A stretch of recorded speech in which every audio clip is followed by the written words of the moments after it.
नमस्कार प्यारे बच्चों।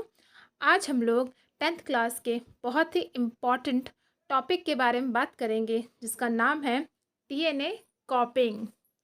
यह टॉपिक एग्ज़ाम्स में और आपके बोर्ड टेस्ट में कई अलग अलग तरीके के क्वेश्चंस पे पूछा जाता है। अगर आपका कंसेप्ट क्लियर रहेगा तो क्वेश्चन कितना भी घुमा फिरा के दिया जाए आप आसानी से हल कर लेंगे। तो आते हैं फिर से अपने टॉपिक के ऊपर। हमारा टॉपिक है डीएनए कॉपिंग। डीएनए कॉपिंग को पढ़ने से पहले हमें ये बात क्लियर होनी चाहिए कि डीएनए होता क्या है। तो देखें डीएनए होता क्या है। डीएनए बेसिकली हमारे सेल में पाया जाता है, ये हम सबको पता है। डीएनए हमारे सेल में पाया जाता है और सेल के न्यूक्लियस सेल है और सेल के न्यूक्लियस में डीएनए हमारा पाया जाता है। मैं कलर सेलेक्ट कर लेती हूँ ताकि आप लोगों को समझने में आसानी हो। ये सेल है, सेल के अंदर होता है न्यूक्लियस। एक बेसिक बायोलॉजी है कि सेल के अंदर न्यूक्लियस पाया जाता है। हमारी पूरी बॉडी जो है वो सेल से बनी है। सेल जो है एक बेसिक स्ट्रक्चर होता है, एक बेसिक यूनिट होती है लाइफ की। तो हमारी पूरी बॉडी सेल से बनी है। सेल में न्यूक्लियस पाया जाता है और इसी न्यूक्लियस के अंदर क्रोमोसोम होता है।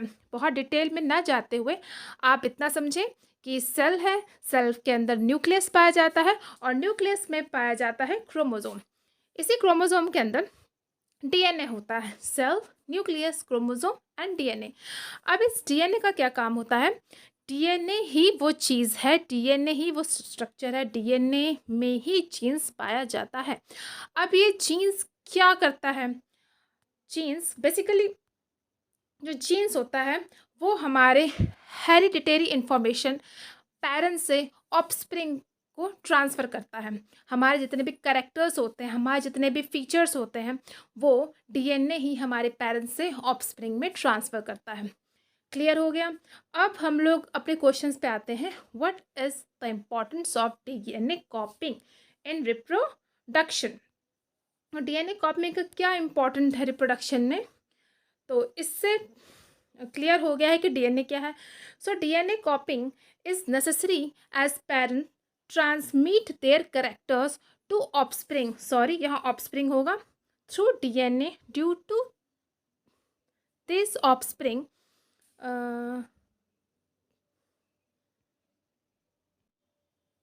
so DNA copying is necessary as parent transmit their character to offspring।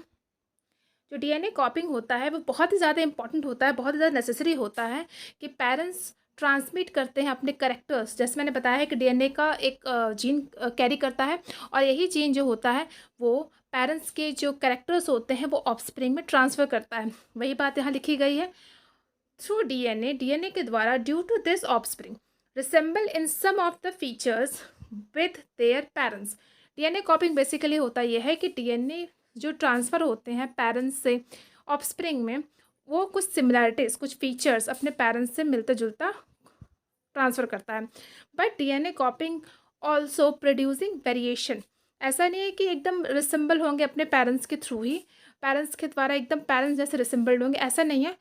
कुछ डीएनए कॉपिंग सिर्फ फीचर्स ही नहीं ट्रांसफ़र करता, वो वेरिएशन भी ट्रांसफ़र करता है। वेरिएशन मतलब विविधता, कुछ अलग, है ना।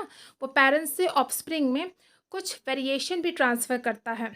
ठीक, तो वेरिएशन क्यों वो ट्रांसफ़र करता है? ताकि जो हमारे इन्वायरमेंट है, जो हमारे आसपास का जो वातावरण है, उसके खिलाफ जो हमारा ऑफस्प्रिंग है, जो ऑफस्प्रिंग है वो अडॉप्ट हो सके, उसके खिलाफ वो उसके लिए वो अनुकूलित हो सके, उसके लिए वो अडॉप्ट कर सके, अडप्टेशन हो सके, इसलिए वो वेरिएशन वहाँ पे ट्रांसफ़र करता है। तो डीएनए कॉपिंग बहुत इंपॉर्टेंट है। अगर आप लोग ने एवोल्यूशन के लिए बहुत इंपॉर्टेंट है। अगर डीएनए कॉपिंग के द्वारा ही जो होता है डीएनए पेरेंट्स से ऑफस्प्रिंग में ट्रांसफ़र हो जाता है और वो फीचर्स ले जाता है, वेरिएशंस भी ले जाता है। तो ये बहुत क्लियर है डीएनए कॉपिंग होता क्या है। उम्मीद करती हूँ आपको ये वीडियो पसंद आई होगी और मैं ऐसे मोर इन्फॉर्मेटिव वीडियोज़ पोस्ट करती रहूँगी। Thank you.